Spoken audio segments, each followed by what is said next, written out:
Hi, and welcome to Unreal VAD Production Workflows. I'm Jesus Aguirre from Mold3D.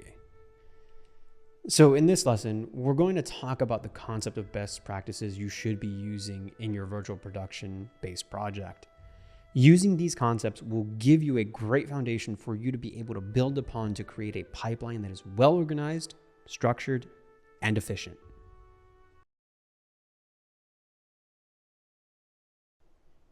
And so keeping in line with having an organized project, what we're going to do is we're going to select an asset within the Slay environment inside of UE and show you from start to end the process that you're going to be going through and the hiccups that you might be facing from here on out.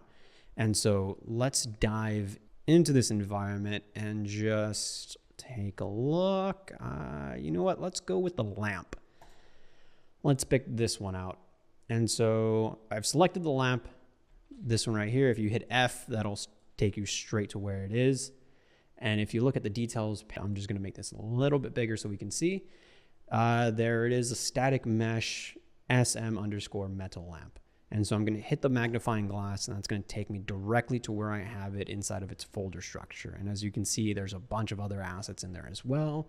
And so the first thing you can notice is that we have material instances, textures, and the static mesh of the lamp as well. So just to start off with the naming conventions of things, you can immediately tell that for the metal lamp, we could have just have left it metal lamp. And then for the material that is here, we could have just called it metal lamp as well. And same thing for all the textures. But the main reason why we went with a naming convention or a prefix of an SM metal lamp is for every artist to know and for every person in the project to know that even as UE has assets color coded very wonderfully, it is still easy to not know what is associated to an object. And within that manner, calling any static mesh or any asset that doesn't have a bone inside of it an SM for static mesh, we felt was a good way to keep everything that didn't have a bone associated to it and that wasn't rigged in any way to be a SM. And so that is why we have our current metal lamp as just SM. Now, if we go to the left over here, this has a dark green color at the very bottom of it. And that's how, if you hover over it with your mouse, in parentheses to the right side of it, it'll say material instance. And so in this project, you will make a master material at some point. And when you do, the best thing to do afterwards is to create your material instance. And oftentimes what tends to happen is, let's just take, for instance, this asset as well. This lamp needs more than one material instance. And so because of that, it has a suffix at the end of it. So the prefix for it is the abbreviation of material instance, MI, underscore the name of the object, underscore what it is. And so in this instance, just to fully roll through it, is material instance MI underscore metal lamp underscore top. So when you're assigning this material instance to the asset, now I'm just going to click open the metal lamp. And so when you double click it open, what's going to happen is it's going to show you the lamp itself on the left side, as you can see on the screen. And then also in the details panel, it's going to show you the material slots associated to it. And as you can tell from here, we have an emissive, we have the body, and we have the top. Because of that, as you can already start to see, is that it can become very easy to not know where to place certain material slots. You don't want to place your body where your emissive is or your top where your body is and have mixed and swapped materials. And so this is a way for anyone who is opening this asset to know where all this is supposed to go to. And then the same thing goes for the textures on the right-hand side, where even though, again, they're color coordinated, where the red underscore for the visual of the texture is to help you visualize and see that this is the texture, oftentimes it's becomes confusing to see. So what we did is maintain the same naming convention, where we abbreviate what it is in the beginning, the name of the object in the middle, and then the suffix of what it is. In this case, T, texture, underscore metal lamp underscore BC. Same thing throughout the rest of these textures as you scroll down and take a look at these. And same thing for this one that I've just highlighted.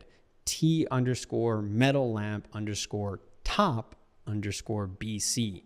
Now, the reason we threw in the top for that one is just to differentiate it between the body and the top. Otherwise, you would have just had your texture override each other.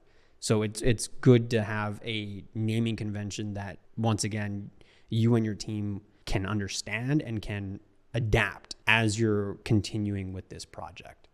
So from here, we're going to take a quick break from UE and jump into the Maya side of things and show you how we would have started it off and then brought it back in.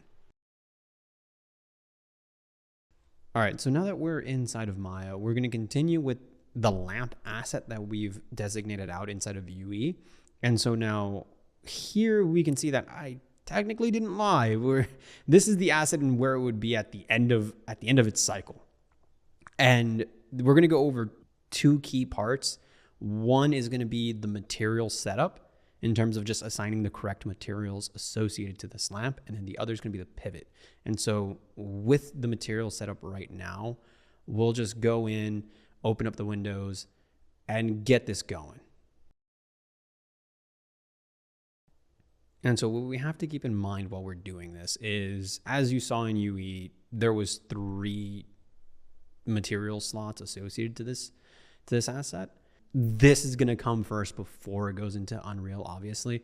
And so we're going to name this one the emissive channel for the actual light that's going to be inside of it, that's going to be brightened and that we can adjust accordingly. And then from there, we're going to make a new material and then call this one the top. And now for the last one is going to be the body of it. And so you have to keep in mind that while you're making these shaders, it's a part of it is to actually, have these assignments in Maya so you know where these are going to be. And then the other part is actually going to be so when they come imported into Unreal reads it, understands it, and then it's one-to-one to what you were planning with. And so now that we have the materials assigned to the object itself, we're now going to handle the pivot portion of this. And so what you have to remember when you're setting up the pivot point is that while you're inside of Maya, you can slap the pivot point wherever you please, and it's not, that'll help you move the object accordingly. And as you can see here, our pivot point is off from the actual model itself. But Unreal actually doesn't care about that pivot point. The pivot point that actually Unreal cares about and that it creates is based upon the world origin. So what we're going to do here is we're going to center the pivot point on our objects just so we can then adjust that pivot accordingly to where we want it. And so because this is a lamp, we're going to center it at the center, and then we're going to move the pivot downward so that way we can bring this asset up and have it essentially mimic to where what we're actually going to be using in Unreal.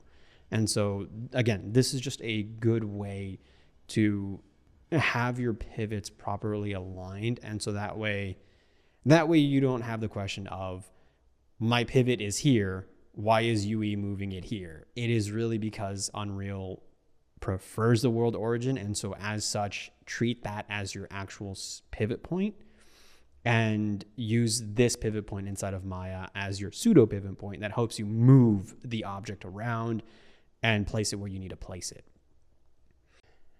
And so now that we're practically done with setting up this asset, there's still one more step that we want to do to make sure that this asset is fully ready for UE, and that is making sure that the naming on this asset is correct. And so as you can see here, it's still set as lamp. And so because this is not a rigged asset and because this is going to be just, a static asset, we're sticking to the naming conventions of calling this SM for static mesh underscore lamp. And just as an extra tidbit, we're going to zero out the transforms of this object, as oftentimes what happens is if you don't zero out the transforms, there can become an irregularity within the mesh, and it might just come in a little bit wonky. So please just always, before you export your meshes out, zero out the transforms. And so with that, this asset is now ready to go and ready to be exported out and be thrown into UE. And so just export it out as an FBX and import that into UE. With that asset done and tucked away, we're going to wake it back up as we're going to be dealing with levels. All right, so now that we have everything locked and loaded, now that we have an asset ready to go and ready to be imported, we're going to go and do just that. As we go back into UE, instead of going into our normal Slay assets and then set deck for adding this asset in here, we're going to kind of mimic this. We're going to try to have this be a brand new asset that is, supposed to be a part of your new project or a new project that you have created. And so in order to do that, in order to maintain the same folder structure that we've created here in Slay and that we have done, we're going to do something similar, but instead of calling it Slay, I'm going to left click onto the content folder. And then in the area over here where there's empty space, I'm going to right click and then I'm going to make new folder. And then we're going to call it Sandbox, as this is going to be our area where we're going to be adding new assets and making new things. And so I'm going to double click inside of Sandbox, and just to follow the same rhythm of Slay, we're going to right click and create an assets folder. So we're going to right click, go to the very top, left click on folder, and call this one assets. Once we've made that, we're going to click in again. And so there's going to be a difference between the assets that we're going to be bringing in, as some of these are going to be more for decoration. And as you can tell, this lamp isn't really a structural pillar for any building. And so because of that, that's going to be more of a decorational asset than it will be like architecture or vegetation or anything along those lines.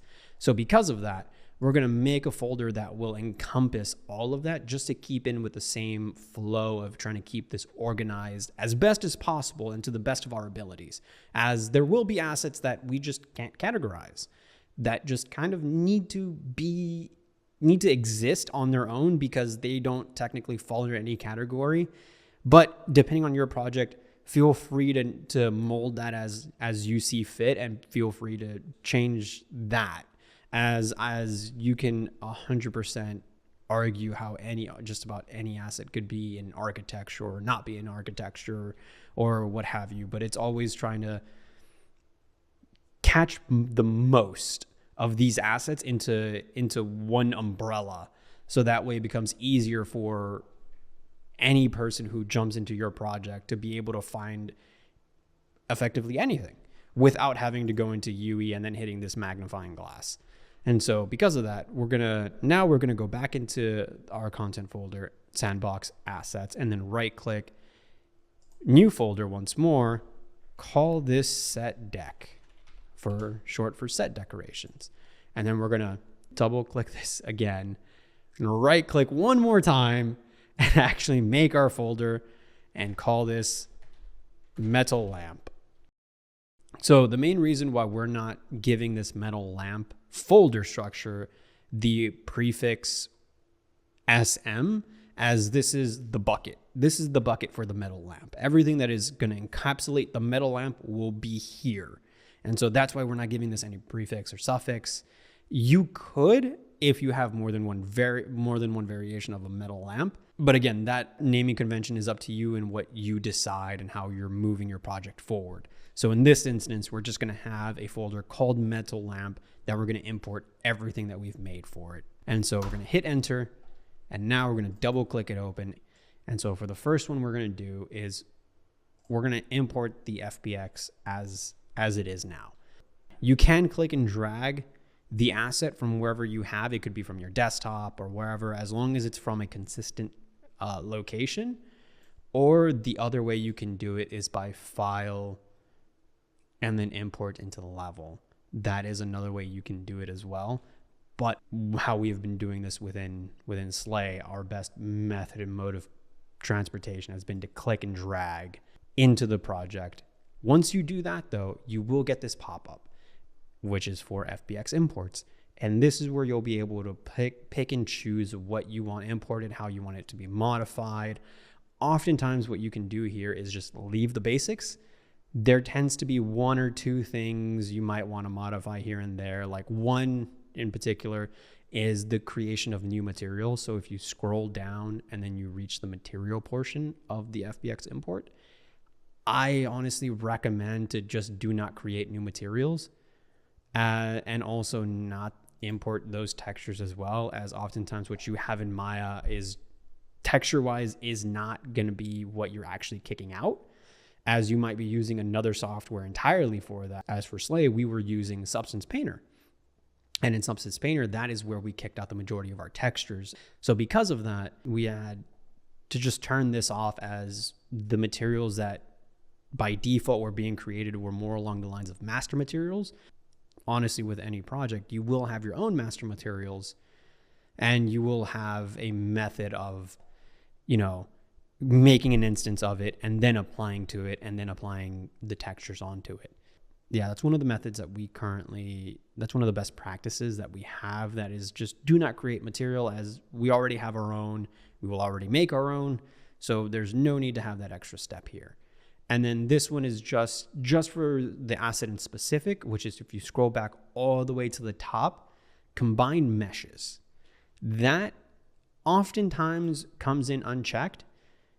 That is highly dependent on what your asset needs to be. If your asset needs to be a bunch of parts that you then assemble in Unreal, phenomenal. Keep combined meshes unchecked, as that will keep things separate, and you can then individually reassemble things inside of Unreal.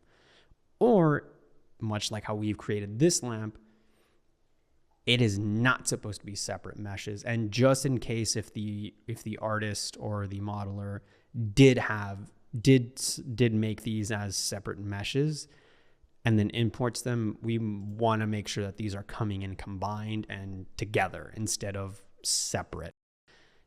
We have 3 different material slots.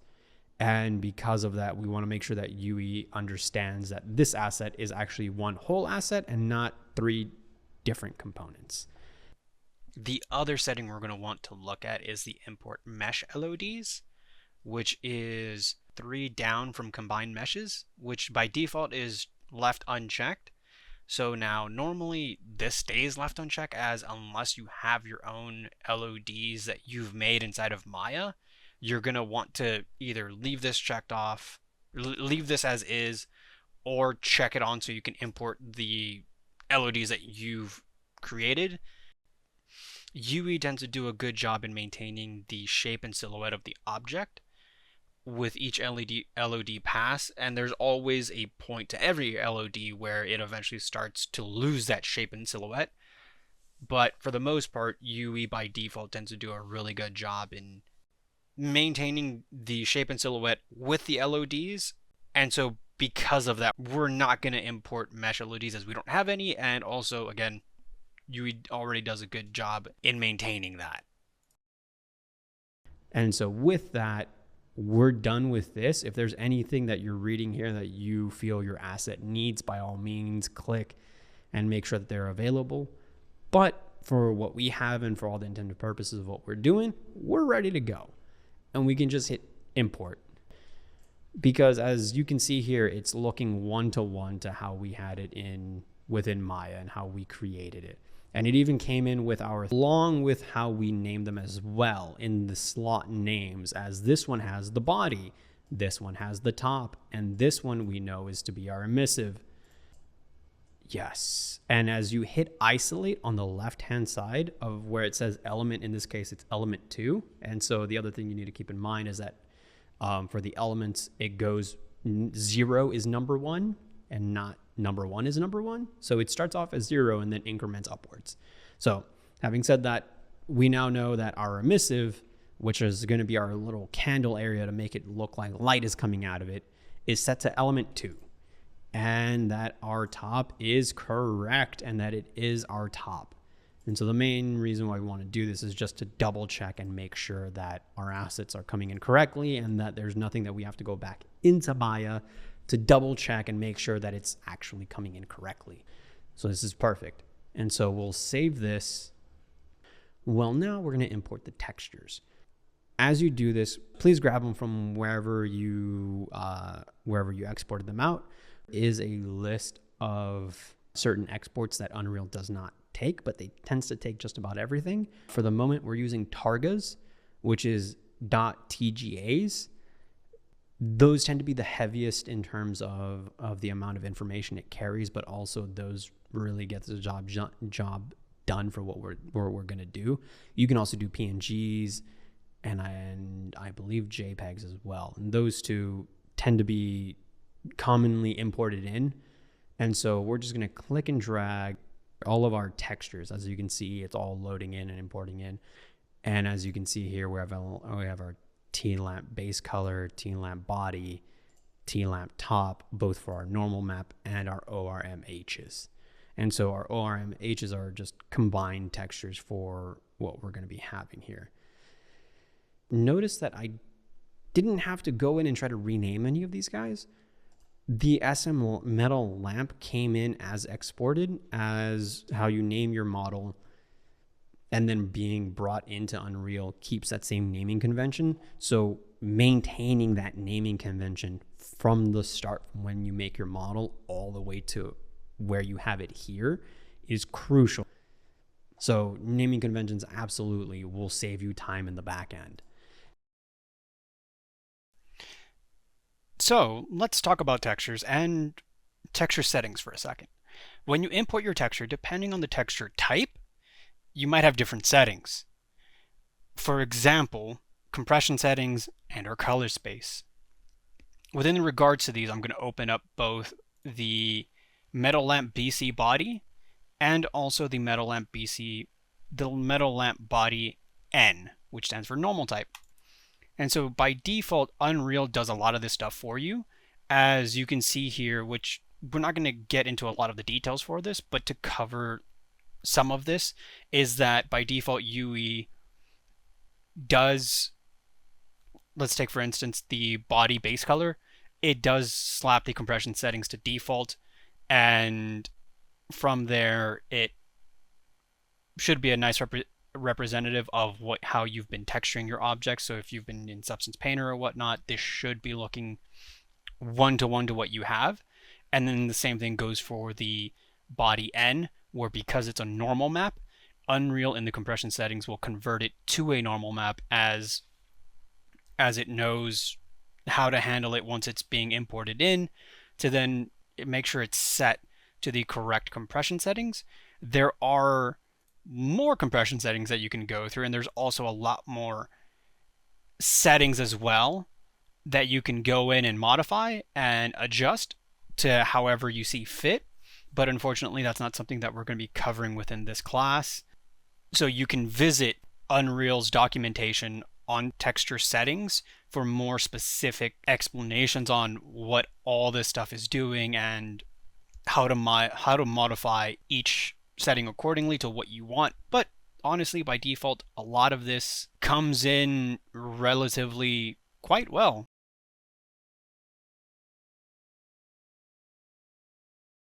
So let's jump out of assets and into Sandbox, the root of assets. We're going to right click, we're going to make a new folder, we're going to call this Master Materials. And then inside of here, we're going to make another folder, and we're going to call this basic underscore.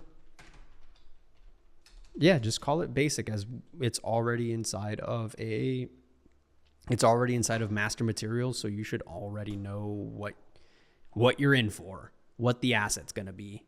So we're going to go make basic, and then we're going to left click, double click into that, right click one more time, and then we're going to create a master material.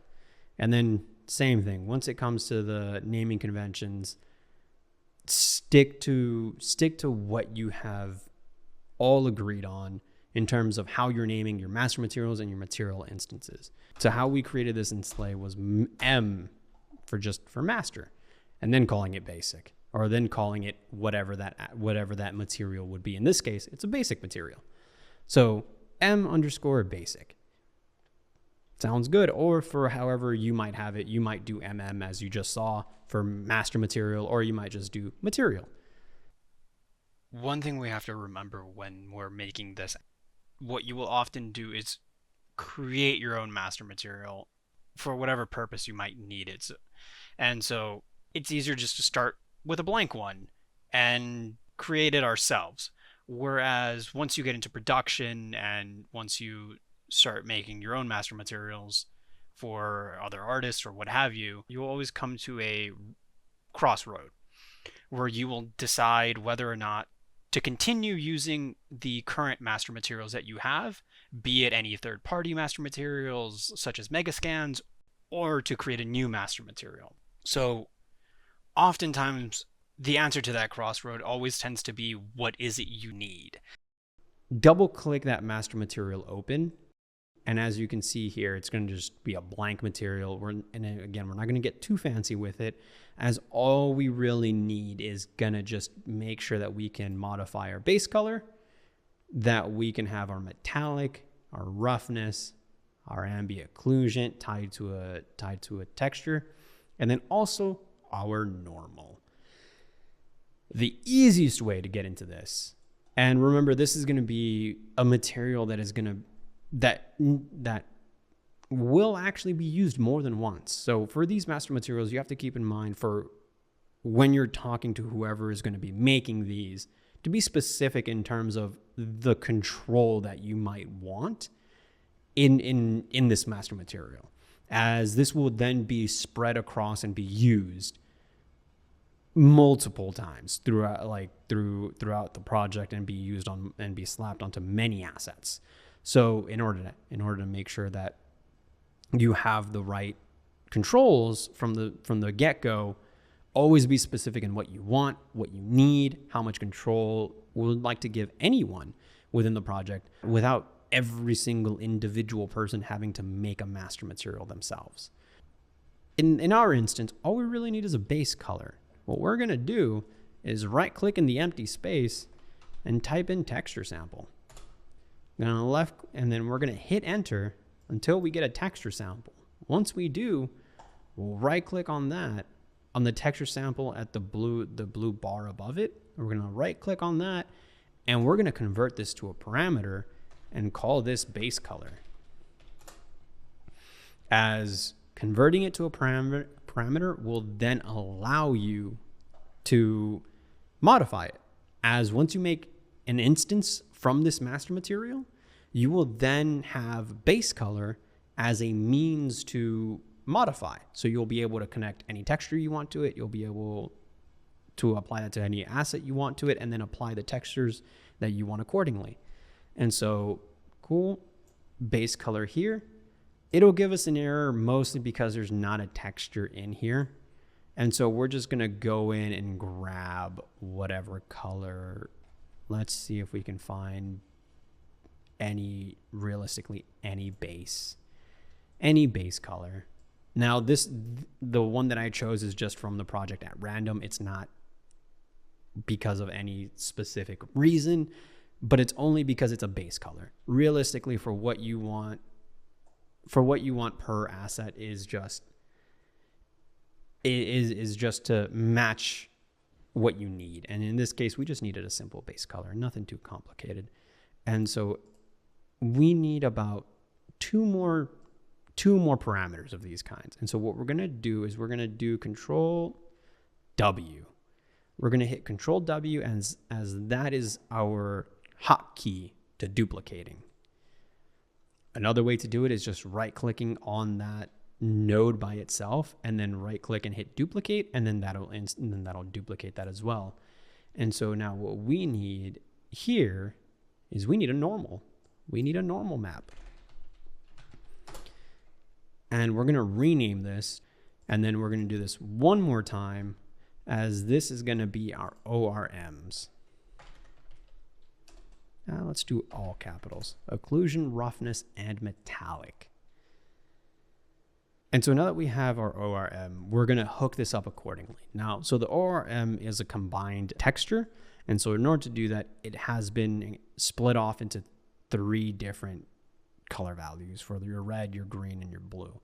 And so your red is ambient occlusion, your green is your roughness, and your blue is your metallic. And there you have it. There you go. So now at this point, again, this is a bare bones, very basic master material.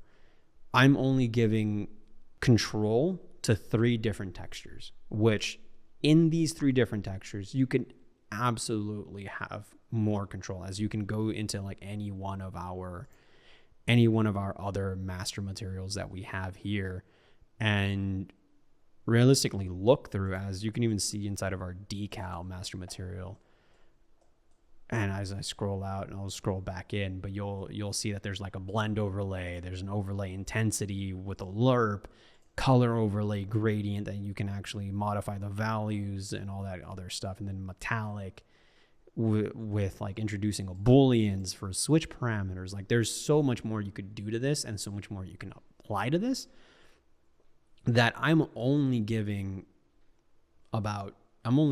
this much control over this, which is not a lot at all. Like a lot of what you are going to want and what you might create should be a lot more than this, as you will absolutely be needing more. But for the sake of the class and for what we're doing, this is good enough for the moment. And so we're just going to hit apply for that, and then we're going to hit save. And actually, before we leave off on this, we're going to make sure that these at least have some correct textures. These are within the project and not necessarily textures that I've imported in the middle of this lecture. So I'm just going to click T-base B_N, as that is a normal map. And as you can see, this sampler type changes to a normal type, which is what you want. Otherwise, you're going to start getting errors. So you want to make sure that your normal map actually has a normal map inside of it. Always make sure that there is a normal map placeholder there for it. Same thing goes for the ORM. You're going to want to find something similar of an ORM in here. Or you can make your own, bring it in, and then have that be a part of your master material. And so in this case, we're going to hit apply, as that will then compile everything inside of the shader, and then we're going to hit save. And so now that we've made our MBasic master material, and now that that's ready to go, we're going to left click to select it, right click to then move all the way to the top, and then hit create material instance. And that's what we're going to want. But we got to keep naming conventions in mind, as this isn't just a MBasic instance. This is going to an asset. This is actually going to be used right now. And so what we want to do is we want to make sure that, number one, we know what this asset is. And this is an MI. MI for material instance. And then at the same time, this is for the metal lamp. And keeping the naming conventions in mind from what we created in Maya for that metal lamp, this is going to the top. So we will put _top. So that way everyone knows where this is going. And so now we're going to select the MI metal lamp top, and we're going to move this over to metal lamp. And then we're going to click and drag over that folder, and then let go of it, and then click move here. And that'll move that material instance to where it needs to go, which is perfect.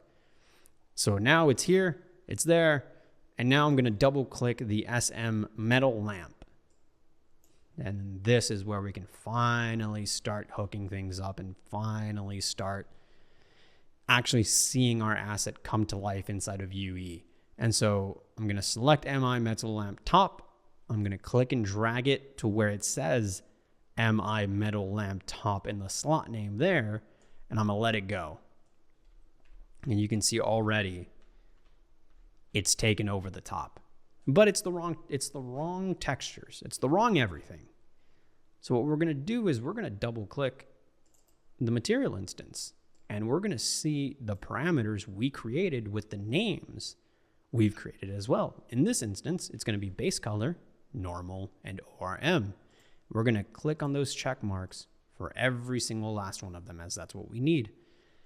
And so from there, we're going to go to our textures, find our metal lamp top, click and drag into the proper slots for the base color, the normal, and the ORM. And then there we go. That's our actual asset. Then we're going to hit save on this. And then we're going to go back to our metal lamp. And then there we go. That's looking more closer to what we had our metal lamp be. And so we've made one. And so instead of now having to go back and remake a new master material instance, we're just going to left click on our MI metal lamp top.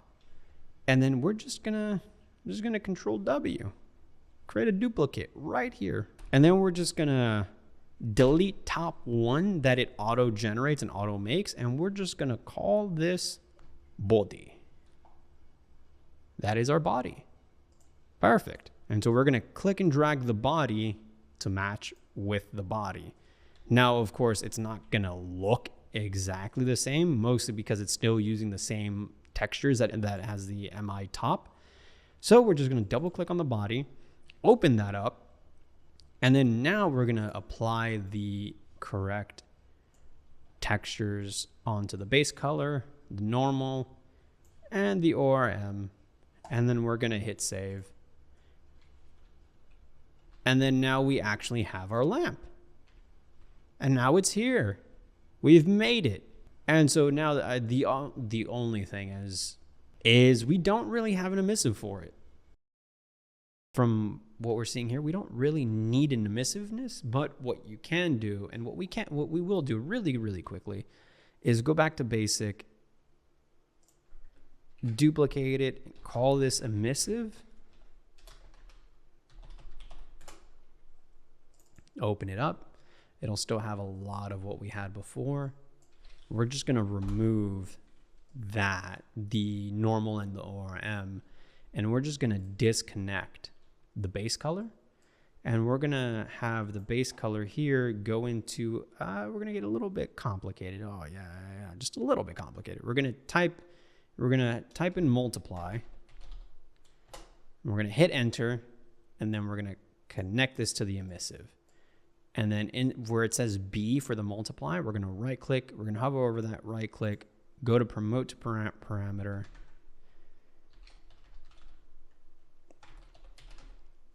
Emissive multi. I mean, it's probably a bad name for it, but the point kind of gets across. Where we're making this emissive shader, we want to have a texture associated to it, want to multiply it by a number, which we should give it at least 1. So that way it has some sort of a glow, some sort of an emissiveness to it, and not just flat 0, which is no emissiveness at all. And from there, change the base color to emissive, as that is our texture for it.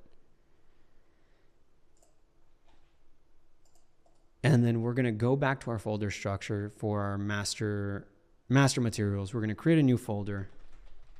And we're just going to call this emissive, and we're going to go back to our basic, and we're going to click and drag our emissive shader into there, into our emissive folder. So that way we at least have it. So now we have an emissive shader that we can mess around with and use. But granted, for what we had and what we were doing, we don't really need that emissive material. And as you can see, and as you move around the actual object itself, you don't really see any errors outside of actually hitting isolate on the object itself, which that is one quick way to figure out whether or not your assets are coming in named correctly, where if your emissive is not showing the thing that actually needs to be emissive. I would recommend taking that object back into Maya and making sure those are correctly named, as otherwise it can get confusing. And so now we have a full asset from Maya into UE from start to end. And then we'll hit save.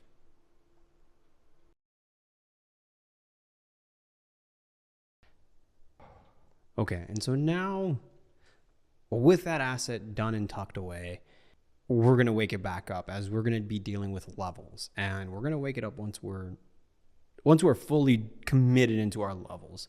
And so what I mean by that is I'm going to exit out on the levels tabs that we currently have here and kind of walk you through what we currently have set up inside of Slay. So there's an understanding of there isn't a gray area for what I mean when we talk about our levels outside of like discussing our full on maps. So currently when you open up Slay, it'll always auto open to our temple level, and which is a good thing. But now we want to make sure that we can see how many levels are actually a part of this overall map. So in order to do that, we go to the upper left-hand corner, we go to window, click on that, go down to where it says levels, left click on that. Now, if you've never docked your levels, it might just pop out on its own, in which case you can drag the tab that is on the very tippy top of levels, and then you can navigate that kind of like how I'm doing now. We're just moving it willy-nilly, and then you can snap it to wherever you want. And what this is, let me get rid of our sequencer. What this is it's showing you every level that is now associated with what is going to be known as your persistent level. So just to take a step back in terms of what levels are. Levels are another fancy word for your maps. And your maps is effectively what's going to be inside of what is inside of Slay, ENV for environments, and then inside of Temple. And then for Temple, as you can see here, is temple underscore P. P naming convention is for persistent, as that is our master level. That is our level that is going to hold all of our other levels to make this megazoid of a level. And the main reason why we're going to be doing that is because there's tons of different little pieces that people will be working on, and it'll help split the workload to allow people to work on more than one level at a time. And so go to Temple Geo. Let's start off with something that we're really gonna see. Temple Geo, as you can surmise, would be everything that is geometry. And so let's hit the eyeball on that. It'll take a second, but that is everything related to our temple that has now been turned off.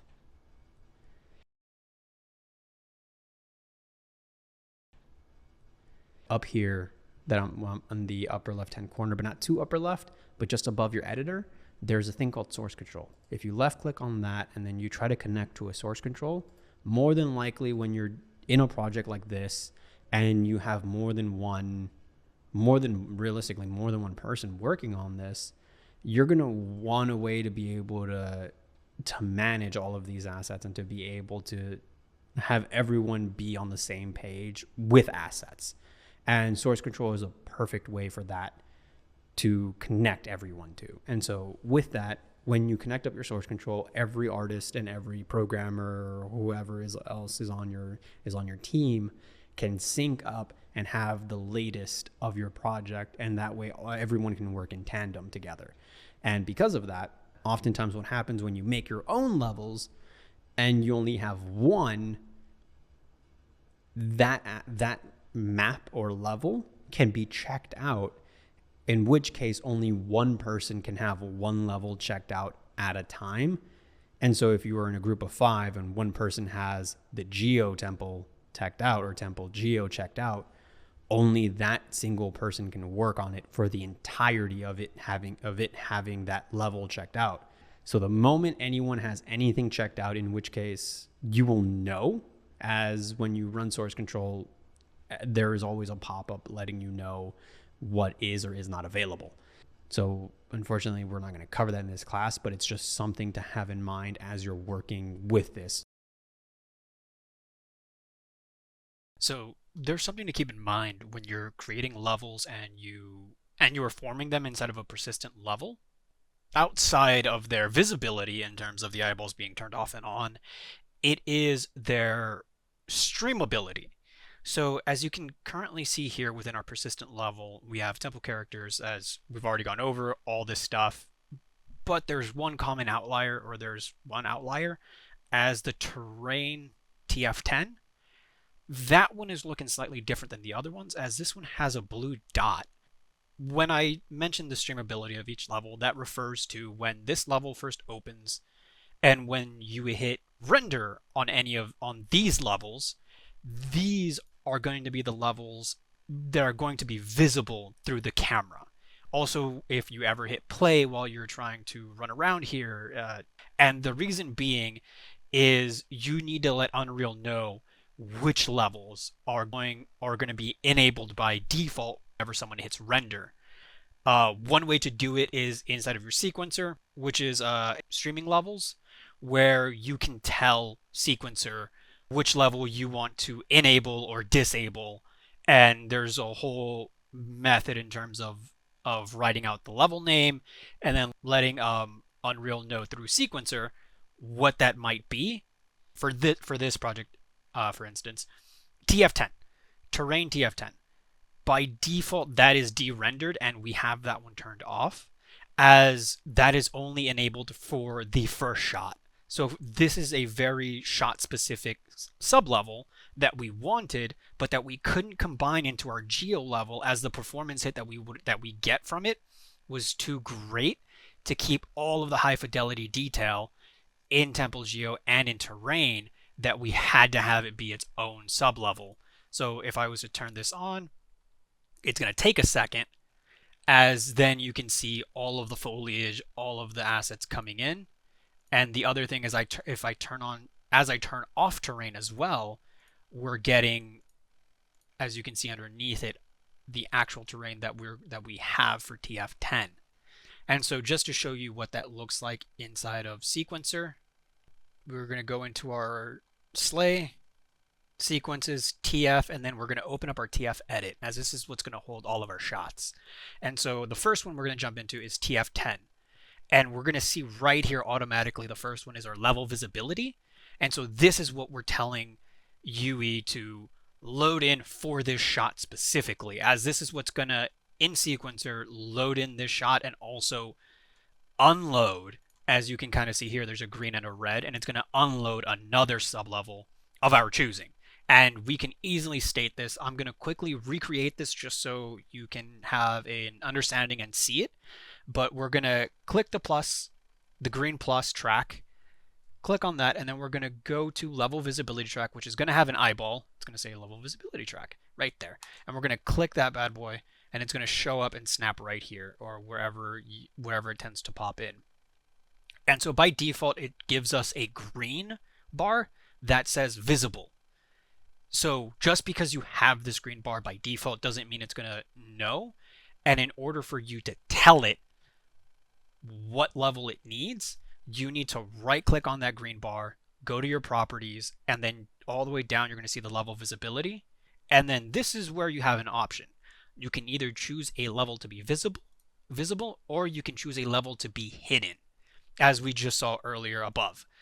And so in order to have either one of those, you're going to go down one more to level names, and you're going to click on the plus sign. Now what this take is, it's going to take a string, and it's going to take the name of your level specifically. So in this case, it's going to be terrain underscore TF0010, and it has to be named exactly like your level is named, otherwise this will not work. And you can rinse and repeat. I didn't hit save for that, so it's going to say none here, but you can also hit the visibility trigger to enable the second bar, which is the red one that we saw earlier, which is hidden. And when you right click on that, you're going to rinse and repeat, but this time it's just going to say hidden.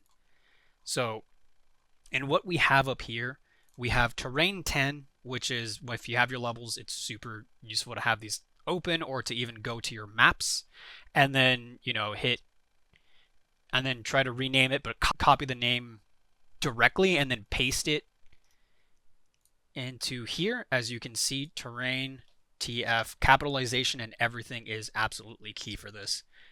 and you can copy and paste and put the name of the level here, or you can just have your levels open to make sure you are spelling it correctly, just in case, and so on and so forth. Even with your hidden, same thing goes as well. And so this is a way that we tackled having a unique terrain for this shot specifically, as we wanted to make sure that we had some nice foliage and high fidelity outside, as once we go inside, the foliage doesn't necessarily matter up until you start seeing in the upper left hand corner of the mountains in terms of like shots where you see the mountain. But for the most part, a lot of this foliage wasn't going to be seen after this first shot. So the easiest way to tackle this was to set up a level visibility, toggle the level being on, and then afterwards the level gets de-rendered and it no longer shows up. And so the other thing is that because the terrain TF10 has that blue dot next to it, whenever you render anything that is not inside of shot 10 specifically, terrain 10 will not show up. And so the way you can do this is we're going to go to our temple characters, left click on that, and then we're going to right click and we're going to 1, 2, 3, 4, 5, fifth from the top where it says change streaming method. There's two different methods. There's blueprint and always loaded. Blueprint will give you the blue dot by default, which means that this level will not show up until a blueprint or something like sequencer calls on it to become visible. And then the other method to change streaming method is always loaded, which that's pretty self-explanatory in terms that this level will always be loaded, and you will need either a blueprint or a sequencer to deload this level. But when you hit always loaded, the blue dot comes off and you're ready to go to render, as this will now show up in all of your renders, and also whenever you hit play, this will load. And so with that out the way, it's very important to make sure that you split up your levels, because again, within Slay, we did have multiple people working on multiple levels at any given time.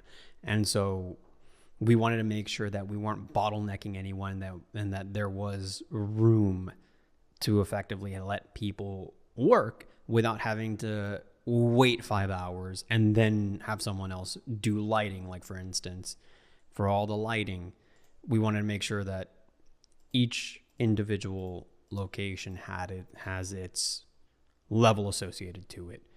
And in this case, all of the temple geo got grouped into one level, and all the lighting, as you can see, once we turn it off, and then we go up here to our view mode, and then we go click on the lit and then go to unlit, immediately turns off all the lights. And so everything is grouped into its level accordingly, as it's just a good workflow to have in general. And so you have to keep in mind is that we did this by having temple_p be our what is known as persistent level.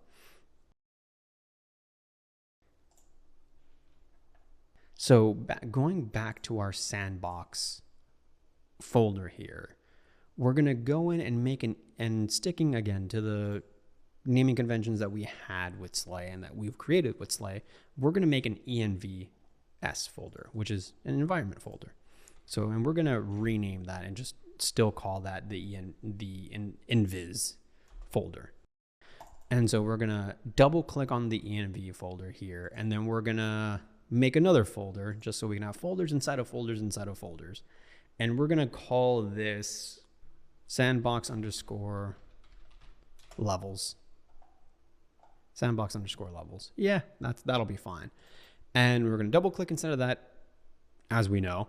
And then we're going to right click inside of the empty space, and we're going to make a level. So left click on the level, and we're going to call this sandbox_p. And the only reason I'm calling it P is because it stands for persistent, as we're going to know that this is going to be the holder. This is going to be, and I'm going to hit enter on this, but this is going to be this level. This is going to be the level that is now going to hold everything else. And that's why I'm giving it the _p for persistent level. You can give it whatever prefix or suffix you feel necessary. And so with that, I'm just going to double click that open. I'm not going to save any of this other stuff. And now we have an empty level, which has nothing in it. And keep in mind, you need levels to be open in order for this to work. This isn't just to show you how, it is just to show you how many levels are inside of your persistent level and to show you what kind of levels are in there, but also it is a means of managing all of your levels. As you can see here, there's nothing in here. It's just a persistent level. UE inside of levels renames your master level into persistent level. And so now we're going to go here inside of your sandbox levels. We're going to right click, make a new folder, again, for the sake of organization, just to have a differentiation of levels. So that way it makes sense for you and your team. So that way everyone knows what level to open up. In this case, we're going to call this sublevels, if I can spell that right. Sublevels, close enough. And we're going to double click inside of here again, and we're going to right click and make a new level. And this time, because we're in sublevels, we're going to have this SL underscore geo. And it's made. Now, normally whenever you make a level, you want to double click it to open it. But not in this instance. Actually, in this instance, what you want to do is you want to click and then drag this guy over here to over your persistent level. And you can see as I'm hovering over it, says drop selection on persistent level. Now, I'm going to show you two different ways to do this. One is this way, just the simple click and drag, no fuss, no muss, easy peasy lemon squeezy. So I'm just going to move that back there. Another way to do it is by clicking on the levels button here, the upper left-hand corner, and then going to add existing. And then from there, it'll create a pop-up of your whole folder, of your whole project. And then from there, you go in and find what you're looking for. In this case, we go into content, sandbox, environments, sandbox levels, sublevels, S, and then inside of here, SLGO, which is what we want. Then we hit open. Perfect. And now we've added our sublevel geo. And so one thing you should also notice is the persistent level stopped turning blue. Sublevel geo is now turned blue. That's because that is our now new active level, which is another thing you have to keep track of as you're moving and grooving in this. Now, the main reason why you want to keep track of that is because the only thing realistically that should be on right now is whatever's in geo. Because nothing's in geo, we need to fix that by putting something in geo. And so if we let's just grab a plane, click and drag from your place actors, drag it into your scene, and then, it's there. We're going to zero out its location in the details panel. So once you select on the plane, you're going to zero out the location for it. And then also, just because it's a little bit too small, just from the orange outline that we can see, we're going to bump this bad boy up. Let's go 50 by 50 by 50, just 50 all around. And so perfect. But as I stated before, when we add an object, we need to make sure it's in the most active level. And so this is where an active level becomes crucial. Let's just say if the persistent level was blue, that plane would go inside of that persistent level, which is a problem if you didn't want it there. But because we have our geo, our SL geo, and this plane needs to be in our geo, this is perfect. Our SL geo is active. I'm going to toggle level visibility with the eyeball. The plane is gone. As you can see here, our blue level, our SL geo blue, is working. It means that it is now holding this plane right here, because you can check in your world outliner right here on your upper right hand side or wherever you might have your world outliner. And then if you toggle the level of visibility of that eyeball, you'll see that plane come in and out of existence. And that's when you know you've placed the plane in the right location. And so now that we've gone and done that, we can't see anything. And that's not going to fly. So what we're going to do is we're going to actually create a level using this tab that we went to add in. So we're going to go here and hit create new. It gives us 3 options. Gives us a default, which tends to be the default level that you'll open up in any blank project, which is just that checkerboard cube that is like stretched out, and then the HDRI. And then there's also the time of day. That comes with a lot more options and comes with a lot more stuff. But I always recommend doing empty level. Once you click on it, it'll create this where it wants to know what are you going to name the map and where are you going to place it. Because we already created a sub-levels inside of our sandbox levels, we're going to stick to that. And we're going to create a new level and we're going to give it a new prefix. And we're going to call it LSL _ lighting. Yeah. I am now making an LSL, which is a lighting sub-level. And I'm calling it lighting for lack of better words and redundancy at this point. But it's to drag the point across of like, this is indeed a lighting sub-level. And this is only going to contain lighting. And so I'm just going to hit that save button. And it is right there now. Not only is it in our sub-levels, but it is now also inside of our persistent level. And it has become the new active level, as you can see by the blue, it just being straight up blue.